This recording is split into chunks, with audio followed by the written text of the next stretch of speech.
সম্মানিত অডিয়েন্স, আসসালামু আলাইকুম ওয়া রাহমাতুল্লাহি ওয়া বারাকাতুহু। আপনারা দেখতেছেন 103 নম্বর ধান এতটা লম্বা হয়েছে যে আমার শ্রমিক দেখুন ধানের ভিতরে প্রবেশ করেছে। ধান আমার শ্রমিকের ওপর দিয়ে উঠে গেছে। সম্মানিত অডিয়েন্স, এটা 103 নম্বর ধান। এটা হলো 45% জমি। আমার এই 103 নম্বর ধান দেখুন, আফ্রিকার ধুঞ্চি লাগানো আছে খুব ঘন ঘন পাখি বসার জন্য। এই 45 শতক জমি ছাড়াও আমার 8 বিঘা জমি আছে 103 নম্বর ধান। এটা সরকারি প্রণোদনা হিসাবে আমি বীজ পেয়েছি এবং আমাকে কৃষি অফিস প্রযুক্তিগত দিক, টেকনিশিয়ান দিক থেকে প্রচুর সহযোগিতা করেছে। তো ধানের উৎপাদন মাত্রা যতক্ষণ না কাটবো ততক্ষণ আমি বুঝতে পারবো না, যেহেতু নতুন ধান হিসাবে আমার কাছে পরিচিত। এবং ধানের গাছ এবং ধানের গতি দেখে মনে হয় যে গাছে বিঘায় 22 থেকে 24 মণ ধান উৎপাদন করা যাবে। অর্থাৎ আমাদের এখানে 29% জায়গা, 29 শতকে আমার একটা আইডিয়া 20 থেকে 22 মণ অথবা 22 মণের ঊর্ধ্বেও হতে পারে।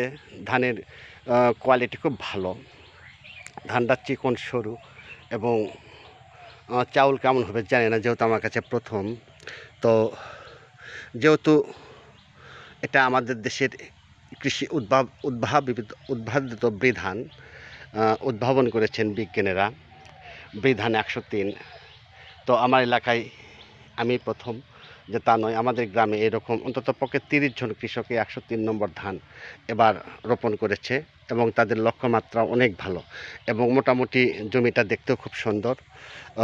তো এখন কৃষকের কাছে সবচাইতে বড় প্রবলেমটা হয়ে গেছে, আর তা হলো পোকার চাইতে বড় সমস্যা হয়ে গেছে ইঁদুরের সমস্যাটা হচ্ছে বড় সমস্যা, যে ইঁদুর মারা খুব কঠিন হয়ে গেছে। আসলে প্রকৃতিকে ধ্বংস করা, প্রকৃতি দিয়েই প্রকৃতির মোকাবেলা করার জন্য ব্যবস্থা করাই উত্তম।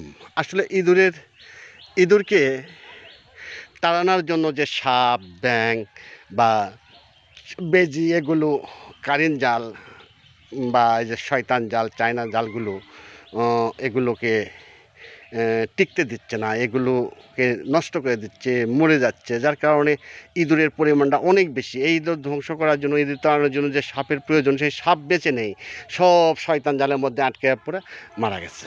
সুপ্রিয় অডিয়েন্স, আপনারা যারা কৃষির সঙ্গে জড়িত, কৃষির সঙ্গে সম্পৃক্ত, যারা কৃষিকে ভালোবাসেন, কৃষির সঙ্গে জড়িত, যারা কৃষকের সঙ্গে কাজ করে, তাদের কাছে আমার অনুরোধ, সেটা হলো কি, আপনার জমির চারি সাইডে কোনো প্রকারের শয়তান জাল ফালাতে দেবেন না।